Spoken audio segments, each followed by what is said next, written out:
नमस्कार, जय हिंद, वंदे मातरम। स्वागत है आप सभी का एग्जाम क्रैक के ऑनलाइन स्टडी प्लेटफॉर्म में। फ्रेंड्स, बिहार में आने वाले शिक्षक भर्ती बीपीएससी ट्राई 3.0 एंड 4.0 का मैं प्रैक्टिस सेट नंबर 3 लेकर यहाँ पे आया हूँ। इसके पहले मैंने 2 प्रैक्टिस सेट करवा दिया है फुल रिवीजन के साथ। अगर आप लोग उसको नहीं देखे हैं तो पहले एक बार उसको आप देख लीजिए। आइए चलते हैं इस प्रैक्टिस सेट नंबर 3 की तरफ। देखिए पहला क्वेश्चन क्या दिया है आपसे, बोला है निम्नलिखित में से, यानी यहाँ पे बोला है 41 क्वेश्चन नंबर, निम्नलिखित में से कौन सा शब्द दिए गए वाक्य का वर्णन करता है। तापमान, आर्द्रता, वर्षा, हवा की गति आदि के संबंध में किसी स्थान पे वातावरण की दिन प्रतिदिन की स्थिति का वर्णन कौन करता है। यानी आपसे यहाँ पे यही बोला है कि जो आपका ये प्रतिदिन का ये जो तापमान हो गया, आर्द्रता हो गया, वर्षा, हवा, ये सब का वर्णन कौन करता है। जलवायु, देखिए जलवायु क्या है।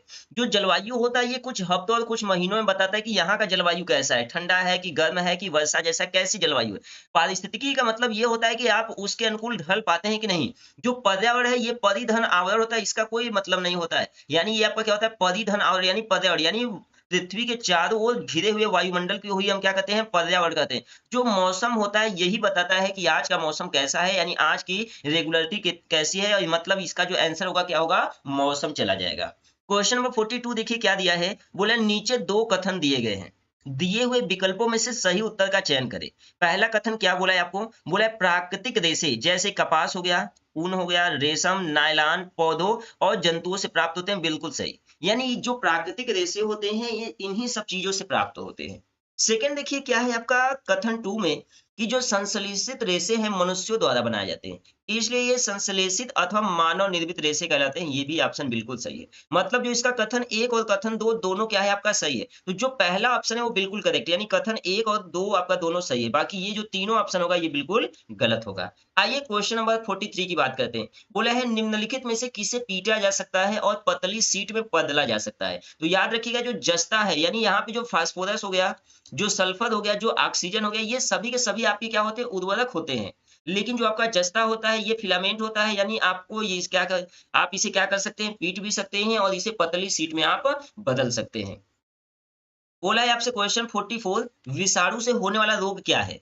विषाणु से कौन सा रोग होता है, टाइफाइड, हैजा, सामान्य सर्दी, मलेरिया। तो जो आपका यहाँ पे विषाणु होते हैं, विषाणु के द्वारा क्या होता है, सामान्य सर्दी होता है। और ये वायरल संक्रमण रोग भी होता है जो नाक को प्रभावित करता है। यानी जो विषाणु होता है ये वायरल संक्रमण रोग होता है जो किसको प्रभावित करता है, नाक को। और नाक को प्रभावित करता है तो यहाँ से क्या उत्पन्न होता है, सर्दी उत्पन्न होता है। तो याद रखिएगा विषाणु से कौन सा रोग होता है, सामान्य सर्दी होता है। और उसमें अगर बोलता है कि सामान्य सर्दी के कारण 200 से अधिक, यानी जो सामान्य सर्दी उसमें लगभग कितने वायरस शामिल होते हैं, तो लगभग 200 से अधिक वायरस उसमें शामिल होते हैं। क्वेश्चन नंबर 45 की तरफ जब बढ़ते हैं, उससे पहले अगर आप लोगों ने चैनल को सब्सक्राइब नहीं किया है तो ईमानदारी से चैनल को सब्सक्राइब कर दीजिए और बेल आइकन को भी ऑन कर दीजिए। बोला है आपसे कि उष्ण कटिबंधीय क्षेत्र में सामान्यतः उष्ण जलवायु होती है क्योंकि इसकी अवस्थिति के आसपास होती है। क्या होती है, यानी यह कहाँ पे स्थित होता है, ध्रुवों पे, दक्षिणी गोलार्ध पे, उत्तर उच्च ऊंचाई पर और भूमध्य रेखा पर। यानी जो आपका उष्णकटिबंधीय क्षेत्र है वह क्या बोला है कि यह कहाँ पे स्थित होता है, तो याद रखिएगा यह भूमध्य रेखा पर स्थित होती है। और भूमध्य रेखा पर ही देखिए सहारा का रेगिस्तान भी स्थित है जहां पर पूरे पृथ्वी का सबसे गर्म स्थान भी पाया जाता है।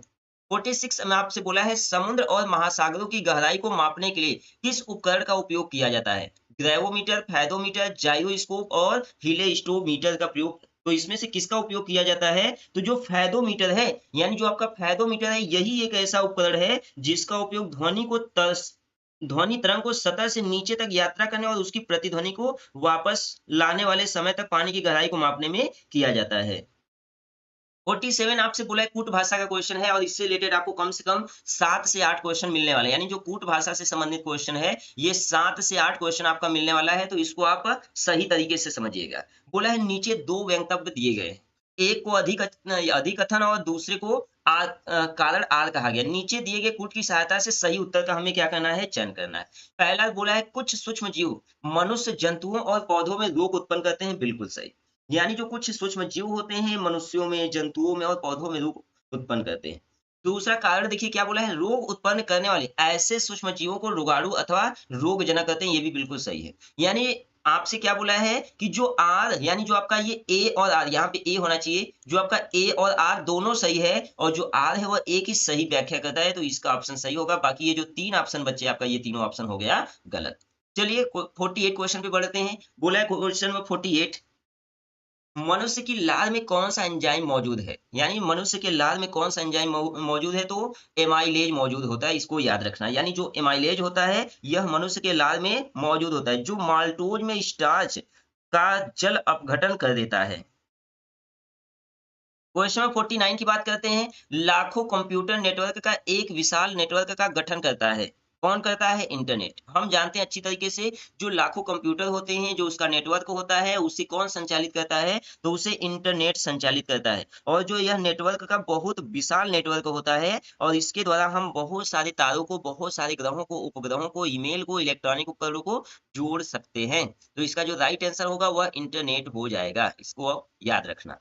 बोला है राज्यसभा के 1/3 सदस्य सेवानिवृत्त होते हैं। यानी जो राज्यसभा के 1/3 जो सदस्य होते हैं वो सेवानिवृत्त होते हैं हर साल, हर 2 साल, हर 3 साल और हर 4 साल। तो यहाँ पे हर 2 साल, यानी कितने होते हैं? हर 2 साल के लिए होते हैं। 51 फुट वाला क्वेश्चन दिया है। बोला नीचे दो वक्तव्य दिए गए, एक को अभिकथन ए और दूसरे को कारण आर कहा गया है। नीचे दिए गए कूट की सहायता से सही उत्तर का चयन करिए। पहला अभिकथन दिया है। अभिकथन क्या कहना चाहता है? कहना यही चाहता है कि मनुष्य सहित सभी जंतु भोजन बनाने में असमर्थ हैं। यानी जो मनुष्य होते हैं और जो जंतु होते हैं, ये अपना भोजन स्वयं नहीं बनाते हैं, बिल्कुल सही है। क्योंकि हम लोग क्या काम करते हैं? दूसरे जीवों पर निर्भर रहते हैं। हम लोग पशु, पंछियों और पेड़-पौधों पर निर्भर रहते हैं, तो हम लोग स्वयं भोजन नहीं बनाते हैं, ये आपका बिल्कुल कथन सही है। मनुष्य अपना भोजन पौधों अथवा जंतुओं या दोनों से ही प्राप्त करता है, ये भी सही है। मतलब ए और आर दोनों बिल्कुल सही है, और आर ए की सही व्याख्या करता है। आर जो आपका है वह ए की सही व्याख्या करता है। दूसरा देखते हैं, ए और आर दोनों सही है और आर ए की सही व्याख्या नहीं करता है, ये आपका सही है। यानी यहाँ पे ए और आर दोनों सही है और आर ए की सही व्याख्या करता है, ये आपका दोनों सही तो है, लेकिन जो आर है वह ए की सही व्याख्या नहीं करता है। लेकिन जो आपका ये सेकंड वाला ऑप्शन है वो बिल्कुल सही है, तो इसका जो ऑप्शन सेकंड है सही होगा, बाकी जो आपका फर्स्ट, थर्ड और फोर्थ आपका गलत। बोला है 52 क्वेश्चन कि बक्सर के युद्ध में अंग्रेजी सेना का नेतृत्व किसने किया था? यानी बक्सर के युद्ध में अंग्रेजी सेना का नेतृत्व किसने किया था? Lord Clive, Vansittart, Hector Munro, Eyre Coote. तो यहाँ पे जो हेक्टर मुनरो है वही किया था। यहाँ पे ऑप्शन नंबर थर्ड होना चाहिए। यानी जो बक्सर के युद्ध में अंग्रेजी सेना का नेतृत्व किसने किया था? हेक्टर मुनरो ने किया था। अगर बोलता है कि बताइए बक्सर की लड़ाई हुई कब थी, तो यहाँ पे आपका बक्सर की जो लड़ाई है वह 22 अक्टूबर 1764 ईस्वी में हुआ था। आपको यहाँ पे याद रखना होगा, सन बहुत इंपॉर्टेंट है। बक्सर का युद्ध 22 अक्टूबर 1764 ईस्वी में हुआ था, और ये मुनरो के नेतृत्व में हुआ था। किसके लिए? ब्रिटिश ईस्ट इंडिया कंपनी की कमान के लिए हुआ था। किसके किसके बीच? यह नवाब, बंगाल के नवाब मीर कासिम के बीच में हुआ था। और इसमें अगर पूछा जाए कि इसमें कौन जीता था, तो ये ब्रिटिश सरकार जीती थी, और यह ईस्ट इंडिया कंपनी की एक निर्णायक जीत थी। और इसी युद्ध के बाद ईस्ट इंडिया कंपनी हमारे देश में बहुत अधिक हावी हो गया था। 53 क्वेश्चन बोला है गिरनार पहाड़ियां निम्नलिखित में से किस राज्य में स्थित है? यानी जो गिरनार की पहाड़ियां है वह निम्नलिखित में से किस राज्य में स्थित है? हिमाचल प्रदेश, गुजरात, राजस्थान, उत्तराखंड। तो जो गिरनार की पहाड़ियां हैं वह गुजरात में स्थित है, जिसे रेवतक पर्वत के नाम से भी जाना जाता है। यदि आपसे बोलता है कि रेवतक पर्वत किसे कहा जाता है, तो गिरनार की पहाड़ियों को कहा जाता है। और ये कहाँ पड़ता है? तो ये गुजरात के जूनागढ़ में पड़ता है। यहाँ पे आपको याद रखना पड़ेगा, ये कहाँ पड़ता है? जूनागढ़ में पड़ता है। और गिरनार के 5 प्रमुख स्थल भी है। कौन कौन से? यानी जो गिरनार के 5 प्रमुख तीर्थों में से एक स्थल है, जिसे विभिन्न जैन तीर्थंकरों के लिए जाना जाता है। 54 क्वेश्चन क्या दिया है? शहीदी दिवस या शहीद दिवस निम्नलिखित में से किस सिख गुरु से संबंधित है? यानी जो शहीद दिवस है वह निम्नलिखित में से किसके लिए, यह आपका किस गुरु, सिख गुरु से संबंधित है? तो जो आपका ये शहीद दिवस है यह आपका गुरु तेग बहादुर से संबंधित है। क्यों संबंधित है? क्योंकि यहाँ पे क्यों संबंधित है? क्योंकि इस्लाम स्वीकार नहीं करने के बाद मुगल राजा औरंगजेब के आदेश पर गुरु तेग बहादुर का सिर काट दिया गया था, इसीलिए यह बहुत ही फेमस है। और इस कब मनाया जाता है? तो उनकी शहादत को हर साल 24 नवंबर को गुरु तेग बहादुर के शहीदी दिवस के रूप में यह याद किया जाता है। 55 क्वेश्चन आपसे बोला है कि इनमें से किस नदी का उद्गम भारतीय सीमा से नहीं होती है? यानी किस नदी का जो उद्गम है वह भारतीय सीमा से नहीं होती है? जो महानदी है उसकी होती है, जो आपका महानदी है यह होती है, और जो आपका ये ब्रह्मपुत्र है ये भी सही है, रावी भी सही है, चिनाब भी सही है। लेकिन जो आपका यहाँ पे, सॉरी, जो ब्रह्मपुत्र है ये नहीं होता है। यहाँ पे जो आपका ब्रह्मपुत्र है ये नहीं होता है, तो जो इसका राइट आंसर होगा वह क्या होगा, ब्रह्मपुत्र होगा। क्योंकि जो चिनाब है वह जस्कर श्रेणी के लाहौल स्पीति बाग के बारालाचा दर्रे के पास से निकलती है। जो महानदी है वो छत्तीसगढ़ के सिहावा पर्वत से निकलती है। और जो रावी नदी है वो हिमाचल प्रदेश के कांगड़ा जिले के मुल्तान तहसील से हिमालय से निकलती है। लेकिन जो ब्रह्मपुत्र है यह आपका इंडिया से नहीं निकलता है, बल्कि यह कहाँ से निकलता है, तिब्बत से निकलता है। तो ब्रह्मपुत्र ऑप्शन आपका बिल्कुल सही हो जाएगा। 56 बोला है भूमंडलीय तापवर्धन में कौन सी गैस प्रमुख रूप से जिम्मेदार है। तो कार्बन डाइऑक्साइड, यानी जो कार्बन डाइऑक्साइड है वह प्रमुख रूप से जिम्मेदार है। और इसका उपयोग मनुष्य लोग बहुत तेजी से करते हैं, यानी जितना तेजी से मनुष्य इसका उपयोग कर रहे हैं उतना, मतलब इसको उत्पन्न कर रहे हैं, उतना ही यहाँ पे समस्याएं जटिल होती जा रही हैं। कपड़े धोने वाले सोडे का साधारण नाम क्या है, यानी कपड़े धोने वाले सोडे का साधारण नाम क्या है, calcium carbonate, calcium bicarbonate, sodium carbonate. तो जो आपका कपड़ा धोने का जो साबुन होता है उसका जो रासायनिक जो साधारण नाम है वो आपका क्या है, सोडियम बाइकार्बोनेट। अगर सूत्र की बात बोलता है तो इसका जो सूत्र होगा वो आपका होगा Na2, यहाँ पे Na2CO3, यहाँ पे आपका ये नहीं रहेगा, यानी Na2CO3, यही ऑप्शन इसका सही होगा, Na2CO3। और इसका उपयोग किस लिए किया जाता है, तो इसका उपयोग घरों में सफाई घटकों के रूप में किया जाता है। और इसका उपयोग कागज, कपड़ा, साबुन और डिटर्जेंट उपयोग में भी होता है। और इसका उपयोग एक स्थान पे बहुत अधिक होता है, यानी जो जल होते हैं कठोर जल को मृदु जल बनाने के लिए भी होता है। 58 क्वेश्चन आपसे बोला है फल एक परिपक्व डॉट डॉट डॉट है, यानी जो फल है वो क्या है। तो जो फल है एक अंडाशय है, यानी जो फल होता है वह एक अंडाशय का ही भाग होता है। 59 क्वेश्चन आपके स्क्रीन पे दे रखा है। इसके पहले आप लोगों ने चैनल को सब्सक्राइब नहीं किया है तो पहले चैनल को सब्सक्राइब कर लीजिए, बेल आइकन को जल्द ऑन कर लीजिए। और आप लोगों ने फर्स्ट और सेकंड पार्ट नहीं देखा है तो सबसे पहले उसको भी आप जाकर देख लीजिए। आइए 59 क्वेश्चन पे बढ़ते हैं। बांदीपुर अभ्यारण्य किस राज्य में स्थित है, तो बांदीपुर अभ्यारण्य कर्नाटक में स्थित है। और कर्नाटक में कहां पर स्थित है, तो चामराजनगर जिले में स्थित है। और यह दक्षिणी भारत में सबसे बड़ा संरक्षित क्षेत्र और दक्षिण एरिया में जंगली हाथियों का सबसे बड़ा निवास स्थान भी माना जाता है। अगर इसका आप क्षेत्रफल की बात करेंगे तो यह 335.38 वर्ग मील में फैला हुआ है। क्वेश्चन नंबर 60 की ओर चलते हैं। गांधी जी ने 1919 में सत्याग्रह आंदोलन किसके विरोध में शुरू किया था, तो जो गांधी जी थे वह 1919 में सत्याग्रह आंदोलन किसके विरोध में शुरू किए थे, तो रोलेट एक्ट के तहत शुरू किए थे। और रोलेट एक्ट के तहत शुरू किए थे क्योंकि जो रोलेट एक्ट था एक ऐसा एक्ट था जिसमें बिना किसी भी दोष के केवल शक के आधार पर जेल में बंद करने का नियम लाया गया था। 61 दे रखा है। नीचे दो वक्तव्य दिए गए हैं, एक को अभिकथन ए और दूसरे को कारण आर कहा गया है। नीचे दिए गए कूट की सहायता से सही उत्तर का हमें क्या करना है, चयन करना है। अब इसमें क्या बोलता है आपसे, बोला है कि बलुई मृदा का सुआतित होती है, यानी जो बलुई मृदा की सुआतित होती है ये बिल्कुल आपका सही है। बलुई मृदा के कण छोटे कण होते हैं, ये बिल्कुल गलत है, यानी यहाँ पे जो ऑप्शन नंबर थर्ड होगा बिल्कुल सही होगा।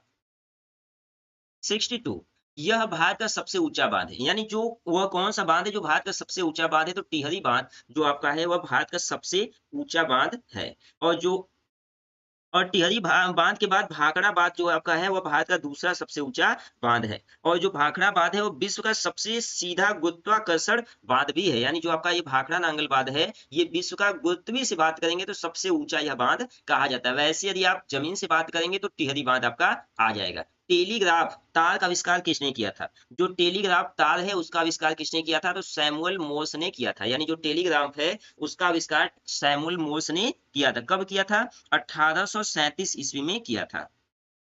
और यह पहली विद्युत दूर संचार प्रणाली थी। यदि आपसे पूछता है तो आप यही भी लिखेंगे कि यह पहली विद्युत दूर संचार प्रणाली थी। इसने स्वराज के लिए अंग्रेजों के विरुद्ध सहायता के लिए विदेशी भ्रमण किया और वंदे मातरम नामक समाचार पत्रिका को निकाला। तो मैडम भिखाजी कामा ने ऐसा काम किया था।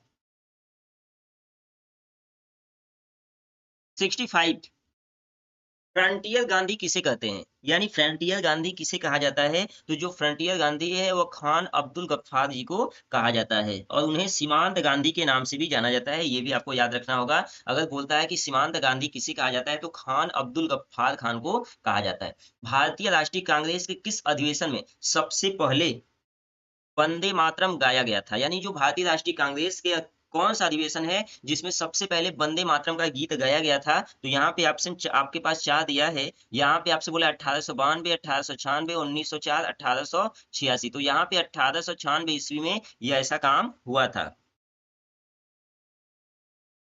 हमारे शरीर की सबसे मजबूत मांसपेशियां होती हैं, यानी हमारे शरीर की सबसे मजबूत मांसपेशियां कौन सी होती हैं? तो हृदय की मांसपेशियां सबसे मजबूत मांसपेशियां होती हैं। और जो यह प्रत्येक धड़कन पर 2 औंस मतलब 71 ग्राम रक्त को पंप करने की शक्ति रखता है। 68 क्वेश्चन आपके स्क्रीन पे क्या दिया है? नीचे 2 कथन दिए हुए विकल्पों में से सही उत्तर का चयन करें। कथन एक क्या है? दस्त एक घातक बीमारी नहीं है। यानी जो दस्त है एक घातक बीमारी नहीं है। दस्त के कारण शरीर से जल एवं लवण की क्षति हो जाती है। यहाँ पे जो आपका दस्त एक बहुत घातक बीमारी है, लेकिन यहाँ पे नहीं दिया है, मतलब पहला वाला कथन आपका क्या हो गया? गलत हो गया। दस्त के कारण शरीर से जल एवं लवण की कम क्षति हो जाती है, ये बिल्कुल सही है। यानी पहला कथन 1 और 2 दोनों से ये बिल्कुल गलत, क्योंकि पहला कथन गलत है। 1 और 2 दोनों गलत है, गलत, क्योंकि दूसरा ऑप्शन आपका सही है। कथन 1 सही मतलब ये गलत हो गया। कथन 1 गलत, 2 सही मतलब ये वाला ऑप्शन आपका बिल्कुल सही। वायुमंडल में सबसे अधिक कौन सी गैस पाई जाती है? तो वायुमंडल में सबसे अधिक नाइट्रोजन गैस पाई जाती है। कितना प्रतिशत पाई जाती है? तो आपको याद रखना पड़ेगा, 78% नाइट्रोजन गैस हमारे वायुमंडल में पाई जाती है। और लगभग 21% ऑक्सीजन हमारे देश में दूसरे नंबर पे हमारे पृथ्वी पे दूसरे नंबर पे मिलता है। 70 क्वेश्चन नंबर, किस दुर्घटना में कल्पना चावला की मौत हुई थी? यानी कल्पना चावला की मौत किस दुर्घटना में हुई थी? तो कोलंबिया, यानी जो आपका स्पेस कोलंबिया था, उसी में उनकी मौत हुई थी। कब हुई थी? तो 2003 में हुई थी। और वह 7 चालक दल के सदस्यों में से एक थी, जो अंतरिक्ष में गई थी खोजबीन करने के लिए। 71, भारत में सर्वाधिक वर्षा वाला स्थान है। यानी भारत में सर्वाधिक वर्षा वाला स्थान कौन सा है? तो मासीनराम, और मासीनराम कहाँ पे पड़ता है? मेघालय में।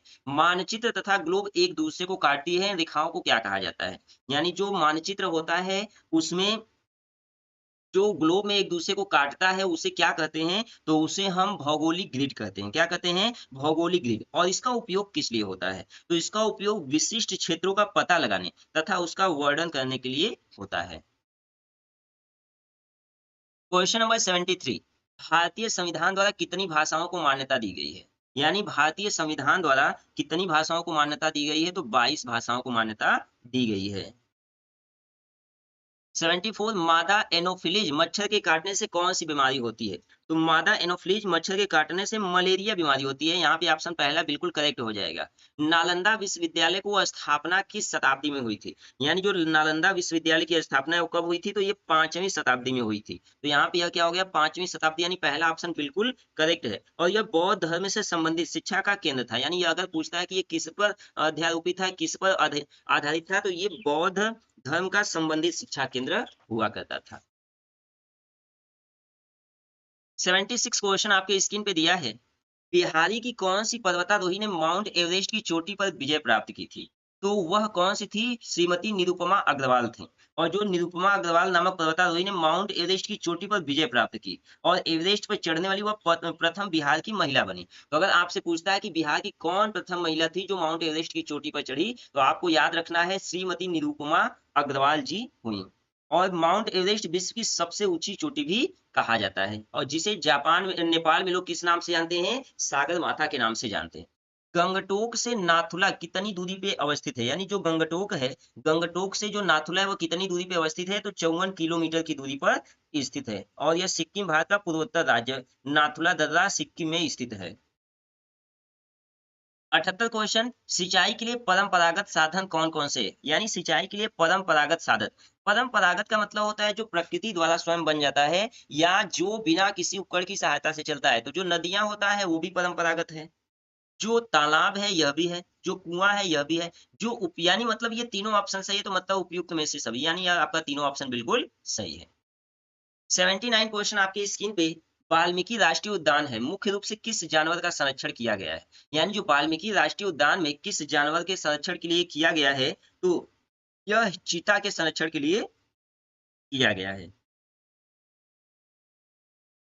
चीता नहीं, सॉरी सॉरी, चीता नहीं, ये बाघ के लिए यहाँ पे मिस्टेक आपका है। ये हिरण आपका गलत होगा, चीता गलत होगा, लोमड़ी गलत होगा, यहाँ पे बाघ वाला ऑप्शन आपका बिल्कुल सही होगा।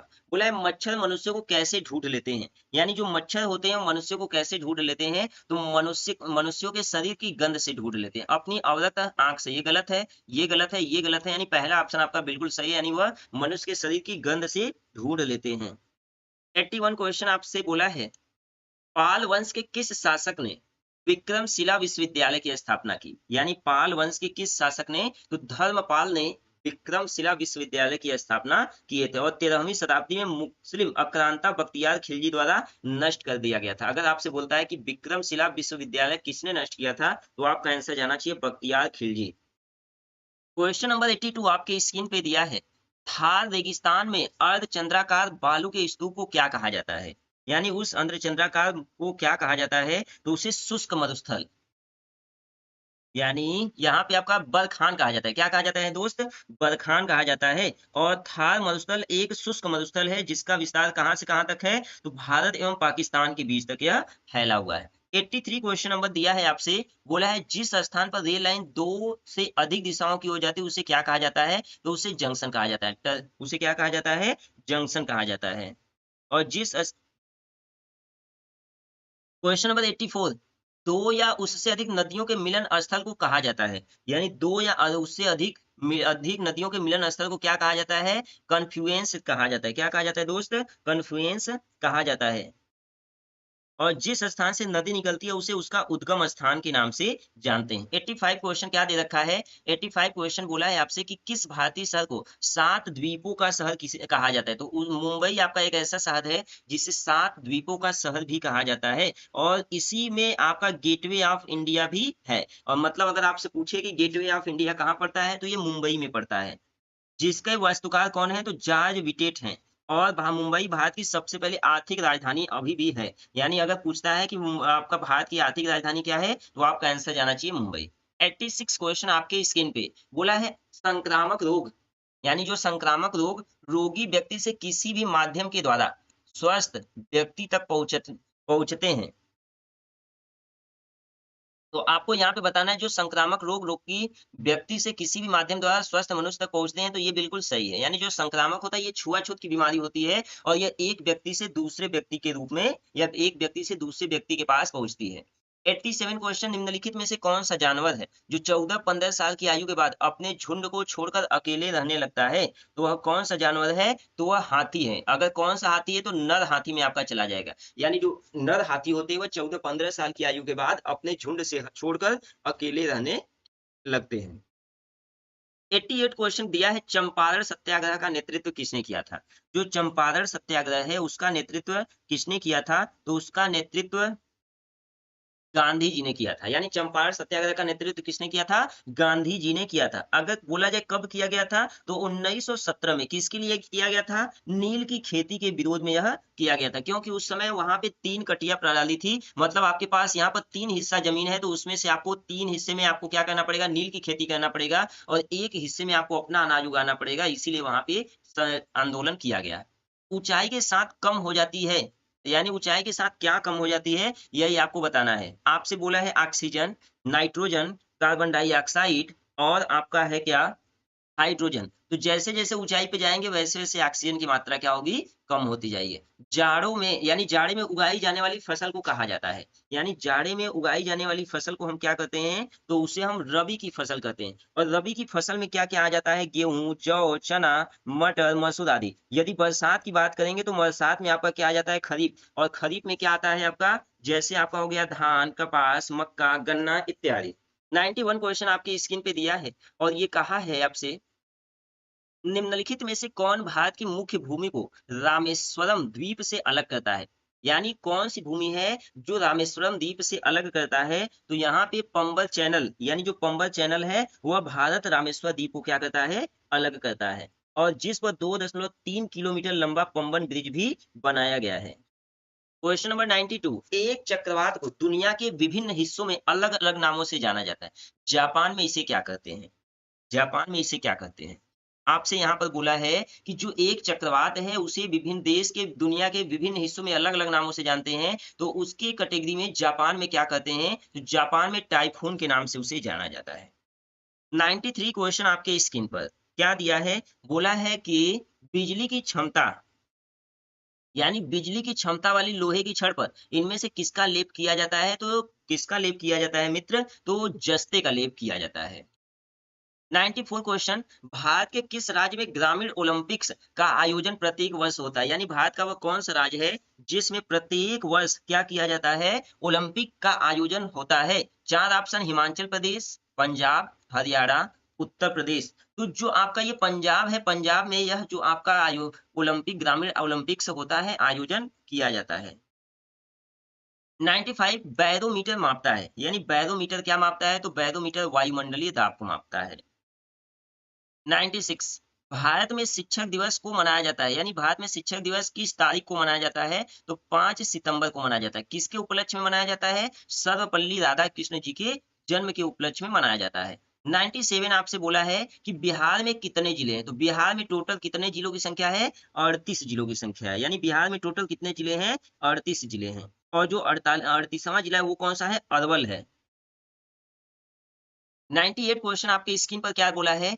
एक या एक से अधिक पोषक तत्वों को कमी के कारण होने वाले रोग को कहते हैं। यानी एक या एक से अधिक पोषक तत्वों के कमी से होने वाले रोग को क्या कहते हैं? तो अभाव जन्य रोग कहा जाता है। और पोषक तत्वों की कमी से होने वाला रोग ही क्या कहलाता है? अभाव जन्य रोग कहलाता है।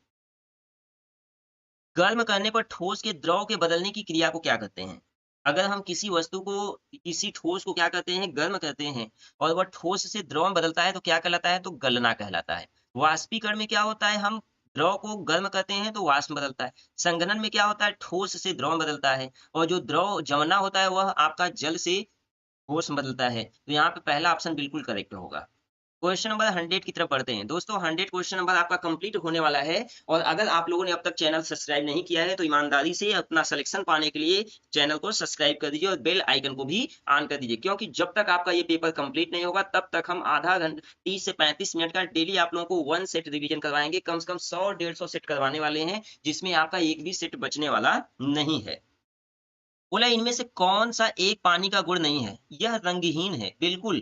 यह गंधहीन है, ये भी बिल्कुल। यह स्वादहीन है, यह भी बिल्कुल सही है। इनमें कोई भी चीज घुल नहीं सकती, ये बिल्कुल गलत है। यानी बहुत सारे ऐसे पदार्थ होते हैं जो जल में घुल सकता है, तो जो फोर्थ ऑप्शन है वो बिल्कुल गलत है।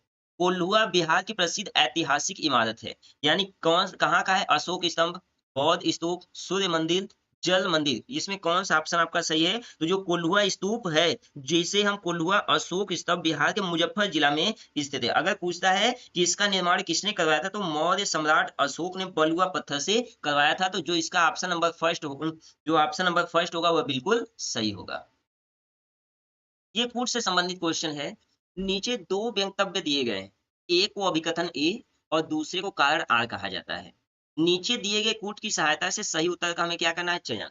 अभिकथन ए, पेड़ पौधों को ज्यादातर पानी बारिश से मिलता है। यानी जो पेड़ पौधे होते हैं उन्हें ज्यादा से ज्यादा पानी कहाँ से मिलता है? बारिश से मिलता है, ये बिल्कुल सही ऑप्शन है। बारिश आते ही पेड़ पौधे खिल उठते हैं, ये बिल्कुल गलत। ये बिल्कुल क्या है मित्र? गलत है। यानी ये गलत नहीं है, ये भी सही है, लेकिन ये उसका सही व्याख्या नहीं करता है, क्योंकि जो पेड़ पौधे होते हैं बिना बारिश के मौसम में भी उगते हैं, लेकिन बारिश आते ही वो जल्दी बड़ा होते हैं। तो यहाँ पे ए और दोनों आर, दोनों से ए आर की व्याख्या सही करता है, बिल्कुल सही तो है लेकिन व्याख्या सही नहीं करता है। ए और आर दोनों सही है, परंतु आर ए की व्याख्या सही नहीं करता है, मतलब ये वाला ऑप्शन आपका बिल्कुल सही है। बाकी ये दोनों ऑप्शन क्या हो गया? गलत हो गया। क्वेश्चन नंबर 103 की तरफ पढ़ते हैं। 103 क्वेश्चन आपसे क्या बोला है कि बीजों के अंकुरण के लिए इनमें से किसकी जरूरत नहीं होती है? पानी की जरूरत होती है, हवा की जरूरत होती है, प्रकाश की जरूरत होती है, अंधकार की जरूरत नहीं होती है। तो अंधकार वाला आंसर आपका राइट हो जाएगा, क्योंकि यहाँ पे आपसे नहीं बोला है, तो जब नहीं बोला है तो ऑप्शन भी आपका नहीं वाला होना चाहिए। 104 क्वेश्चन में बोला है वैज्ञानिक जो अंतरिक्ष की विभिन्न वस्तुओं तथा तारा, चंद्रमा, ग्रह आदि का अध्ययन करते हैं उसे क्या कहते हैं, या वह क्या कहलाते हैं? तो वह क्या कहलाते हैं मित्र? तो वह कहलाते हैं खगोलविद कहलाते हैं। क्या कहलाते हैं? खगोलविद कहलाते हैं। जो सर्जन होते हैं वो शरीर के भागों की सर्जरी करते हैं, जो ज्योतिष होते हैं भविष्यवाणी करते हैं, जो इंजीनियर होते हैं वो घर मकान को बनाने का काम करते हैं, लेकिन जो खगोलविद होते हैं यही अध्ययन करते हैं अंतरिक्षों का। 105 क्या बोला है? सूक्ष्म जीवों को केवल केवल किससे देखा जा सकता है? तो सूक्ष्म जीवों को हम किससे देख सकते हैं? इसका आंसर आप लोग कमेंट बॉक्स में दीजिए। तो सूक्ष्म जीवों जीवों को हम सूक्ष्मदर्शी की सहायता से देख सकते हैं। देखो जो दूरबीन होता है उसे हम दूर स्थित वस्तुओं को देखते हैं। जैसे आपका ग्रह हो गया, उपग्रह हो गए, तारे हो गए, उल्का हो गया। जो स्टेथोस्कोप होता है ये एक ऐसा यंत्र होता है जो हमारे शरीर के अंदर रोगों को पता लगाने के लिए किया जाता है। लेकिन जो सूक्ष्मदर्शी होता है उसके द्वारा हम क्या काम करते हैं? सूक्ष्म जीवों को देखने का काम करते हैं। जंतु जिनके शरीर पर कठोर कवच है होता है तथा अधिकांशतः पानी से भरा रहता है, यानी उसमें पानी भरा रहता है, वह क्या है? मछली, कछुआ, मेढक, चिड़िया। यानी वह क्या है? तो वह जंतु क्या है? आपका कछुआ है। यानी जो कछुआ होता है उसका जो शरीर होता है वह कठोर कवच से ढका होता है और वह अधिकांशतः कहाँ रहता है? पानी में ही रहता है, तो कछुआ बिल्कुल सही होगा। दूरी को मापने की इकाई है किलोग्राम, द्रव्यमान को किलोमीटर, आपका बिल्कुल सही है। बाकी ये तीनों आपका गलत। डायरिया का प्राथमिक उपचार क्या है? यानी जो डायरिया होता है, डायरिया का प्राथमिक उपचार क्या है? तो ओआरएस का घोल, यानी जो ओआरएस होता है यदि उसका घोल का आप यूज करते हैं तो ये उसका प्राथमिक इलाज होता है। निम्नलिखित कथनों में से असत्य कथन को चुनना है। यानी हमें जो ये कथन दिया है उसमें असत्य को चुनना है। हम परिवार में एक दूसरे से बहुत कुछ सीखते हैं, बिल्कुल सही। जूते बाहर उतार कर ही आना है, घर में आना है, यह घर का रिवाज है। हमारे साथ-साथ कुछ जानवर भी हमारे घरों में रहते हैं, ये बिल्कुल सही है। कुछ जानवर हमारी इजाज़त के बगैर भी हमारे घर में रहते हैं, ये भी सही है। जो आपके चूहे होते हैं, बिल्ली होते हैं, छिपकली होती हैं, ये सब हमारी इजाज़त के बगैर रहते हैं। लेकिन जो आपका ये जूता वाला ऑप्शन है, बिल्कुल गलत है। बिहार का राजकीय पक्षी क्या है? आपसे बोला है मित्र, बिहार का राजकीय पक्षी क्या है? मैना, बुलबुल, गौरैया, नीलकंठ। तो आपको जवाब देना है कि बिहार का राष्ट्रीय पक्षी क्या है? तो याद रखना है आपको गौरैया। चलिए अब यहाँ पे बात आ जाइए तो हम पूरा रिवीजन कर देते हैं। यदि राजकीय पक्षी बोलेगा गौरैया, राजकीय पशु बोलेगा बैल, राजकीय पुष्प बोलेगा गेंदा, राजकीय मछली बोलेगा तो मांगुर हो जाएगा। निम्नलिखित में से कौन सा बिहार का जिला नहीं है? मुंगेर, जमुई, बैलिया, उड़िया। यानी पूर्णिया, यानी आपसे बोला है कि इसमें से 4 में से कौन-सा बिहार का जिला नहीं है, तो जो बलिया है यह बिहार का जिला नहीं है, क्योंकि यह कहाँ का जिला है? यह उत्तर प्रदेश का जिला है। क्वेश्चन नंबर 112 असत्य कथन का चयन करना है। असत्य कथन का हमें चयन करना है। बोला है लिथास का अर्थ है चट्टान, बिल्कुल सही। एटमास का अर्थ होता है परमाणु, यानी क्या बोला है? एटमास का अर्थ होता है परमाणु। ये ऑप्शन आपका बिल्कुल गलत है। क्यों गलत है? क्योंकि एटमास का जो अर्थ होता है वाष्प होता है। क्या होता है? वाष्प। बाकी ये दोनों ऑप्शन भी आपका बिल्कुल सही है। अत्यधिक ऊंचाई पर पर्वतारोहियों को किस प्रकार की समस्याओं को सामना करना पड़ता है? बारिश, आंधी तूफान, अत्यधिक ठंड और ऑक्सीजन की कमी, इनमें से सभी। यानी जैसे-जैसे व्यक्ति ऊँचाई पे जाते हैं तो किसका-किसका ज़्यादा सामना करना पड़ता है। तो यहाँ पे बारिश का भी संभावना बढ़ जाता है, आंधी-तूफान की भी होती है, अत्यधिक ठंड और ऑक्सीजन का भी कमी होता है और यानी इनमें से सभी। तो यहाँ का ये जो सभी ऑप्शन है वो बिल्कुल सही है। 114 क्वेश्चन, सिक्किम राज्य की मुख्य नदी है।